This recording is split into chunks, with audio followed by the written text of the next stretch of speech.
This is Mod 25, Banking and Money Creation. So when you think about how much money is out there, more than half the currency is just M1, right? The rest is going to be demand deposits. So when you think about putting that money in a bank, what does a bank actually do?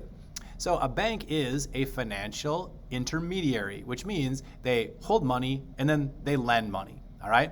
So they take liquid assets, like your cash, right? And then they can use that to finance something like an illiquid asset like a car or a house, right? That's what they do. Now, banks have to have some money held back in reserve. So when you go to deposit $1 in a bank, right? So if this is here's the bank here, right? And you decide to put, like, let's say $100. So this is you, okay? So now you take your money and you go put $100 into the bank. That bank does not keep all $100 in the bank, right? They take a portion of that money and keep it in the bank, like let's say $10, and then they take the other 90 and they loan that out.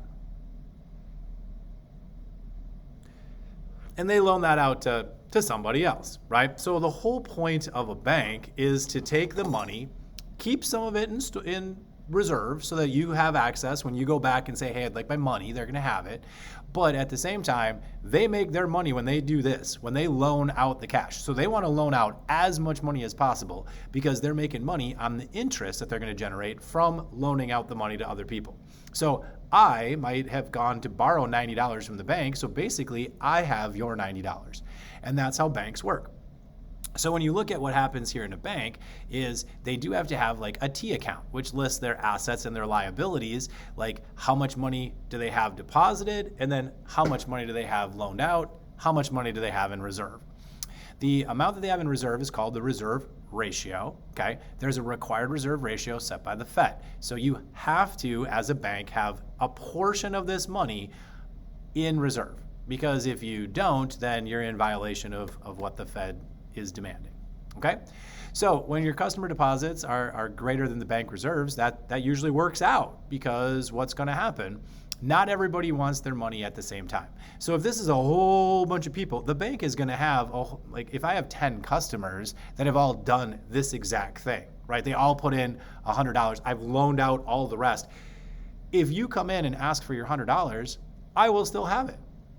Why? Well, because I have 10 people's reserve of $10 a piece, I will have your $100. I just won't have everybody's $100, right? If you all come in at the same time, that's where you could have like a run on a bank, or you could have something where there's like, ooh, that's a problem. And that, in theory, could be a problem today.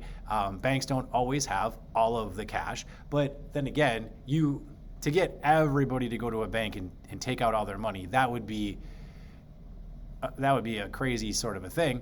And banks then could force you, the people who have the loan, right? Like let's say I borrowed your $90, they would call me up and be like, hey, Mr. Dessart, I need that $90 back because this person's asking for their money. Now, if I took that $90 and bought like a house, which would be difficult to do for $90, but then the hard part is I would have to take that illiquid thing, the house, and try to sell it so I can get the $90 back, so I can get it back to the bank so that you can get your deposit. So it's going to take a little bit, but your money is there somewhere, right? Now, there is deposit insurance that guarantees that if you put your money in a bank, it's guaranteed up to that $250,000 amount. That's like your FDIC insured. You hear that sometimes in the taglines of a banking commercial, for example. There is a reserve requirement set by the Federal Reserve. It's usually like that 10% for that checkable bank deposits. Right now, because we're going through like coronavirus and whatnot, they've actually lowered that. They've lowered it down so that you could actually not have to have that 10% reserve. For a while, at least, it was like zero. The bank could loan out as much money as came in, which is an interesting thing too. I did not look up the current rate as of today. The discount window is where Federal Reserve can loan money to banks if the bank needs money to cover. So the bank, if it would need money and it wouldn't have these loans, for example, it could borrow money from the Federal Reserve and cover, but they'd have to pay a percent of interest on that for sure. Now, how do banks create money then? Well, by loaning that money out, if you notice here, like this is going to feel like more money is in the system, right? Because if you deposit $100, you have $100. It's like in the bank, right? But I went and borrowed $90. So I have $90.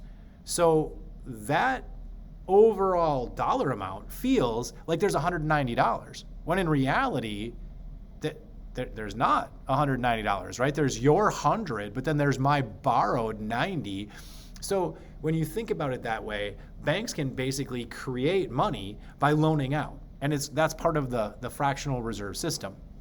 So if you think about 10% staying in reserve, if there was a deposit of $1,000, that's going to end up feeling like $10,000, because as it keeps getting loaned out to people, right, that money, like if I take my $90 and I go buy something with it, the person who I'm giving the $90 is going to do this same process, right? They're going to take the $90 and they're going to be like, oh, I now am going to take that $90 and I'm going to go deposit it in the bank because you paid me, right? The bank is going to then take 10% of that and put it in reserve and then loan out the rest. And this process just keeps going until we have like no dollars left to be deposited.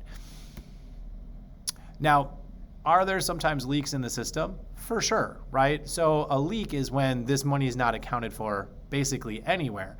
If you take that money and you don't put it into a bank, but you just keep it in your wallet, then that money isn't really being counted, right? Like it's not, like where is it? Oh, well, it's in your wallet. So it's not in a bank, it's not getting loaned out, it's sort of like leaked out of the system.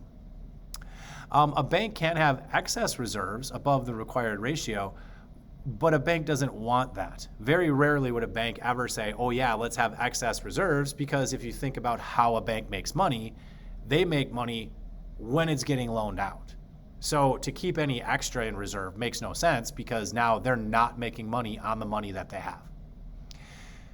A money multiplier we're going to talk about, but that money multiplier is basically going to show us how this system works, and we can calculate how that $100 or $1,000 turns into $10,000, right?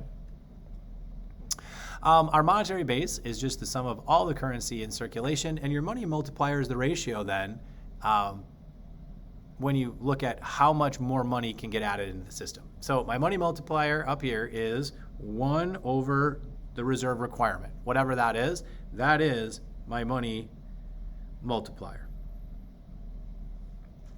And when I think about that, so if the reserve requirement is 10%, all you're doing is taking 1 over 0.1, and then your money multiplier is 10.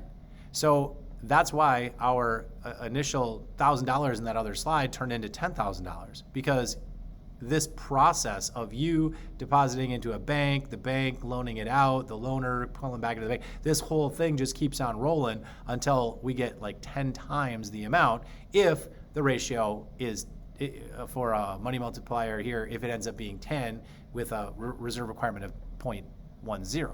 But if the reserve requirement is 20%, right, so I gotta go 1 over 0.2, that means the money multiplier is only 5. And then adding $100 into the system will end up feeling like 500. It just gets, because 20% has to keep getting stuck in reserve, there's less money to go around. That would be Mod 25, money multiplier, and what money does for us and how we use it to make more money, and the beginning of our just fractional reserve banking system. Till next time.